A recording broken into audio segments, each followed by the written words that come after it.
अक्सर आपने शिव परिवार की तस्वीर में माता पार्वती, भगवान शिव, भगवान कार्तिकेय और भगवान गणेश को देखा होगा। हम सभी को लगता है कि भगवान भोलेनाथ का परिवार इतना ही है, परंतु क्या आप जानते हैं कि देवों के देव महादेव और माता पार्वती की एक बेटी अशोक सुंदरी भी है। भगवान शिव और माता पार्वती की कन्या अशोक सुंदरी का वर्णन पद्म पुराण में मिलता है। पद्म पुराण के अनुसार एक दिन माता पार्वती ने भगवान शिव से संसार के सबसे सुंदर उद्यान में घूमने का आग्रह किया। अपनी पत्नी की इच्छा पूर्ति के लिए भगवान शिव उन्हें नंदनवन ले गए, जहां माता पार्वती को कल्प वृक्ष नामक एक वृक्ष से लगाव हो गया। स्वामी, यहाँ का वातावरण कितना सुखद है, हर तरफ हरियाली ही हरियाली है। स्वामी, वह वृक्ष कितना सुंदर है, अद्भुत। देवी, ये कल्प वृक्ष है, इच्छा पूरी करने वाला वृक्ष। क्या यह वृक्ष सभी इच्छाओं को पूरा कर देता है प्रभु? हाँ देवी पार्वती, ये कल्प वृक्ष सभी इच्छाओं को पूरी करता है। स्वामी, हम इस वृक्ष को कैलाश ले चले। मुझे यह वृक्ष बहुत प्रिय लगा है, अलग सा लगाव हो गया है इस वृक्ष के साथ। जैसी तुम्हारी इच्छा देवी पार्वती। माता पार्वती उस वृक्ष को अपने साथ कैलाश ले आई और एक उद्यान में स्थापित कर दिया।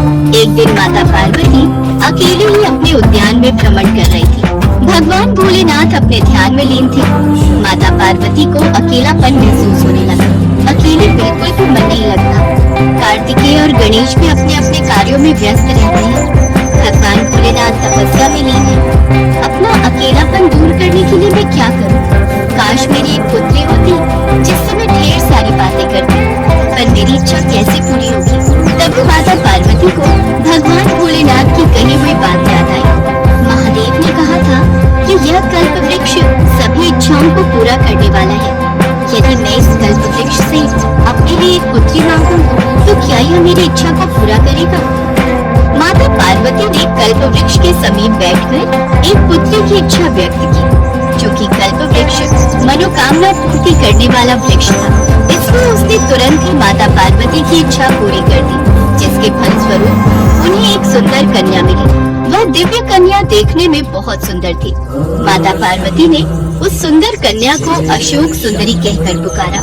मेरी पुत्री, मेरी अशोक सुंदरी, तुम्हें पाकर मैं बहुत प्रसन्न हूँ। हे कल्प वृक्ष, तुम्हारा बहुत बहुत धन्यवाद। तुमने मुझे ये दिव्य कन्या वरदान में देकर मेरे जीवन में पुत्री की कमी को पूरा कर दिया। अब मैं अशोक सुंदरी के साथ खेलूंगी, खूब बातें करूंगी। महादेव भी अशोक सुंदरी को देखेंगे तो वह भी बहुत प्रसन्न होंगे। माता पार्वती अपनी पुत्री अशोक सुंदरी को पाकर बहुत ही प्रसन्न थी। तभी महादेव भी तपस्या से उठ चुके थे। उन्होंने माता पार्वती से उस कन्या के विषय में पूछा। देवी पार्वती, ये कन्या कौन है? महादेव, यह हमारी पुत्री अशोक सुंदरी है। यह मैंने कल्प वृक्ष से वरदान स्वरूप प्राप्त की है। आप भी तपस्या में लीन रहते हैं। कार्तिकेय और गणेश भी अपने कार्यों में व्यस्त रहते हैं। मेरा मन नहीं लगता, इसलिए मैंने कल्प वृक्ष से अपने लिए पुत्री मांगी। और आप तो जानते ही हैं, कार्तिकेय और गणेश के जन्म के बाद मेरी बहुत इच्छा थी कि उनकी भी बहन हो, हमारी कन्या हो। और देखिए ना, यह इच्छा पूरी हो गई। अशोक सुंदरी के रूप में हमें इतनी प्यारी दिव्य कन्या प्राप्त हुई है। इस कन्या को पुत्री के रूप में पाकर सचमुच मैं भी बहुत प्रसन्न हूँ पार्वती। बस मैं तो यही चाहती हूँ कि हमारी कन्या सदैव खुश रहे।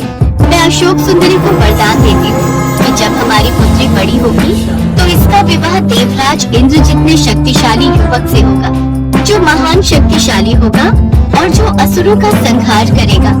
ऐसा माना जाता है कि माता पार्वती के वरदान स्वरूप अशोक सुंदरी का विवाह चंद्रवंशीय राजा नहुष के साथ होना तय था, क्योंकि आगे चलकर नहुष देवराज इंद्र की तरह महाबलशाली और शक्तिशाली राजा बनने वाला था। धीरे धीरे अशोक सुंदरी बड़ी हुई। एक बार अशोक सुंदरी अपनी सखियों के साथ नंदनवन में विचरण कर रही थी। तभी वहाँ हुंड नामक एक राक्षस आया। वह अशोक सुंदरी की सुंदरता से इतना मोहित हो गया कि उससे विवाह करने का प्रस्ताव रख दिया।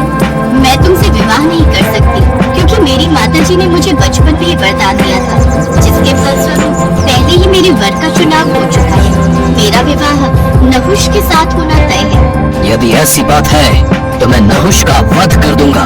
उसके पश्चात तुम्हें मुझसे विवाह करना होगा। तुम्हारा इतना साहस कि तुम मेरे होने वाले पति का वध करो? मैं तुम्हें श्राप देती हूँ, तुम्हारी मृत्यु मेरे पति के हाथों ही होगी। उस दुष्ट राक्षस ने नहुष को ढूंढ निकाला और उसका अपहरण कर लिया। जिस समय हुंड ने नहुष को अगवा किया था, उस वक्त वह बालक थे। राक्षस की एक दासी ने किसी तरह राजकुमार को बचाया और ऋषि वशिष्ठ के आश्रम ले आई, जहाँ उनका पालन पोषण हुआ। जब राजकुमार बड़े हुए, तब अशोक सुंदरी का श्राप होने के कारण नहुष ने हुंड का वध कर दिया, जिसके पश्चात माता पार्वती और भोलेनाथ के आशीर्वाद से नहुष और अशोक सुंदरी का विवाह संपन्न हुआ।